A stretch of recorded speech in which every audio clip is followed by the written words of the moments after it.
let's talk about Gold Butte. Okay, love to talk about it.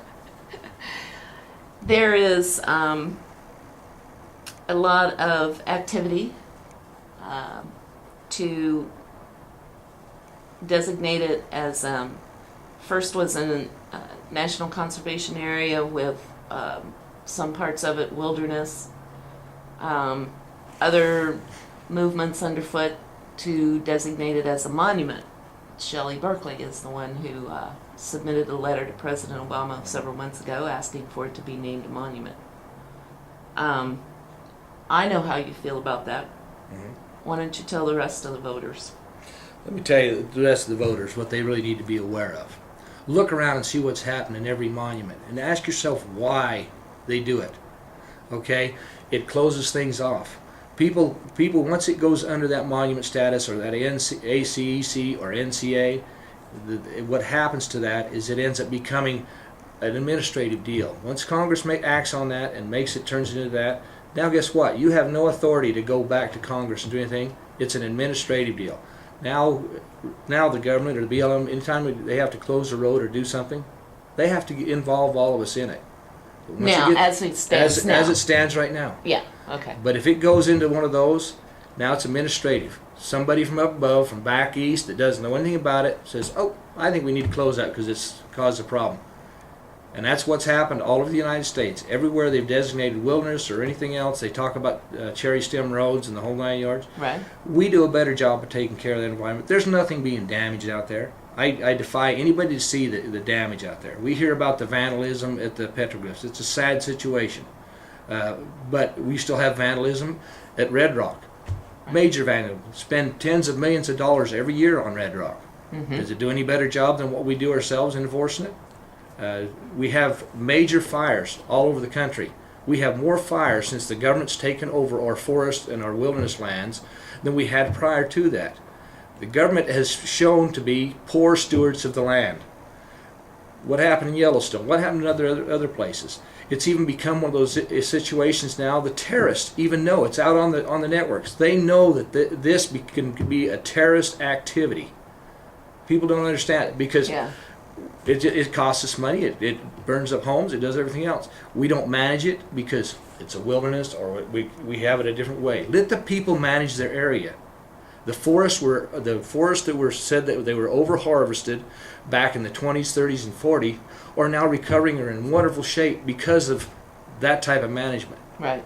So that's the way I look at things. Wildlife, everything functions better when it's in local hands where the local people understand how things work and what happens there.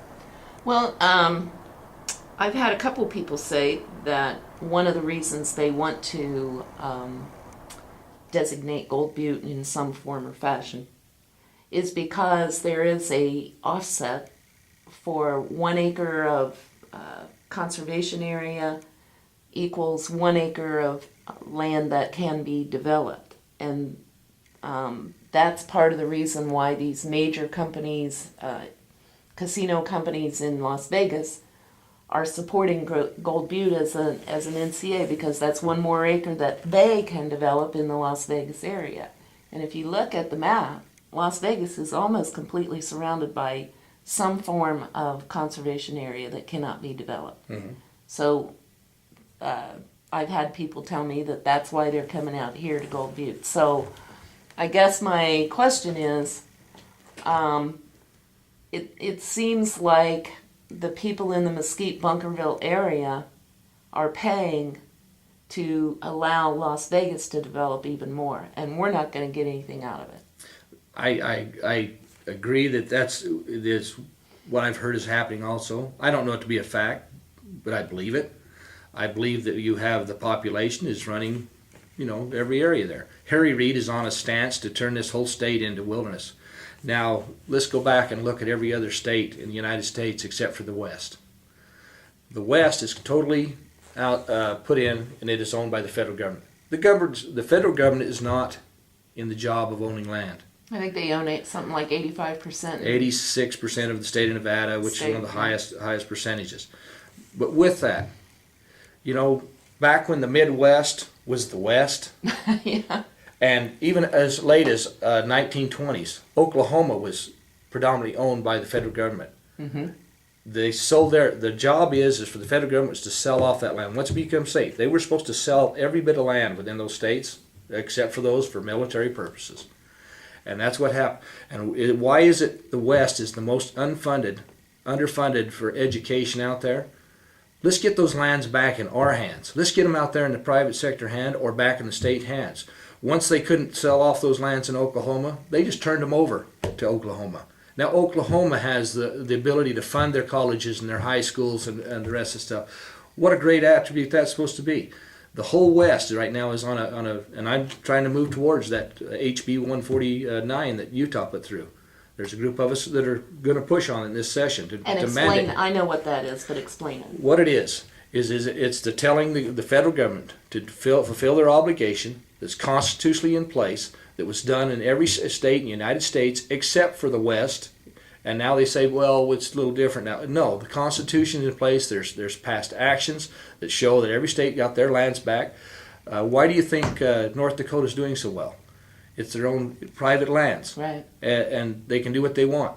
Federal government is not to own land or administrate land. That should be administrated in the state. People say we can't afford to do it. We can't afford not to.